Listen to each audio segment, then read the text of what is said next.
at the present time, we have all the discussion on new drugs, new development of technology, and of course, all the study are trying to start with a refractory patient. And under this name, you have different way of looking at that, and it's not very well standardized. So we decided to put different group of patients coming from two large randomized studies on relapsed diffuse large B-cell lymphoma, one from myself, the CORAL study, the other one from the Canadian, the LY12 study, and other data from the MD Anderson and Mayo Clinic. And we made a selection of these patients on the basis of refractoriness. So they had to receive chemotherapy, so it's definition of chemotherapy.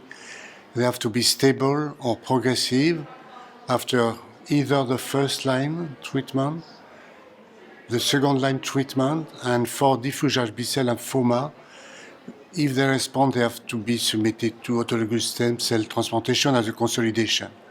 So we included patients relapsing after autologous stem cell transplantation.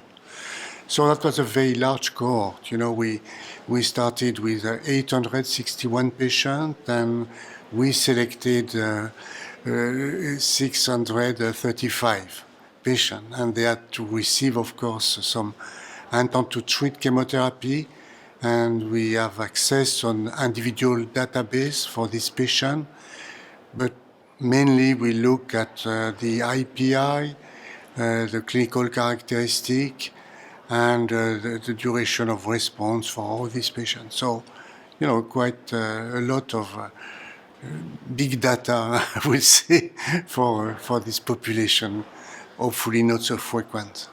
What kind of outcomes can you report from the data? And today I will report on the result of this study, and we look, of course, at different parameters. What was the presentation between these three groups? All of them were disseminated stages, 90%. If you take the IPI to define diffuse large B-cell lymphoma, 50 of them were with a poor IPI. They were mostly young patients with a median age of 55 and with a good performance status because they were eligible for chemotherapy. And we look first at the response rates for these patients with different type of treatment. We have the record, but I mean, that was mainly chemotherapy, standardized chemotherapy, and the response rate for this group of patients was 26%, with only 8% in complete remission. So that means that with chemotherapy, you cannot achieve a good effect for the treatment of this progressive disease.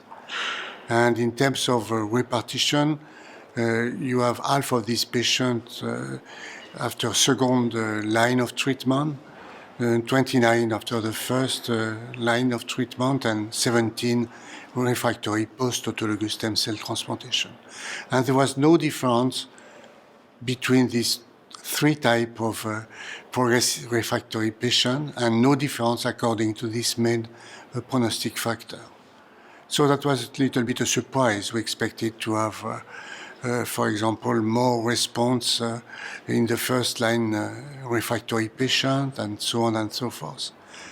And with that, we look at the survival, of course, and pretty bad survival, overall survival, with a median of 6.6 months. And it's ranged from 5 months to 7 months or 8 months, which means that we have a group homogeneous of patients where we know where they are.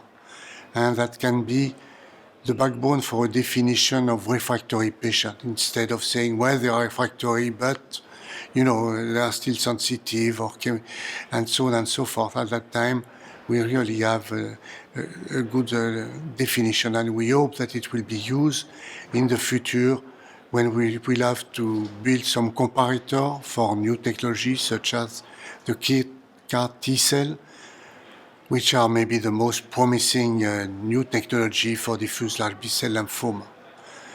And in the same way that for rituximab, there was a definition of refractory rituximab for low-grade lymphoma, follicular lymphoma. At the present time, we have a strong definition for refractory patients for diffuse large B-cell lymphoma. Well, I think we were surprised also to see that 20% of these patients, or 17%, were alive at 3 years. And so we are to look at that more carefully. I know from my data from the CORAL study that only the patients submitted to allotransplant could be a long survivor for that. And so maybe that will be the place of new technology when you know that allotransplant is not so easy to do and you have quite a lot of toxicity.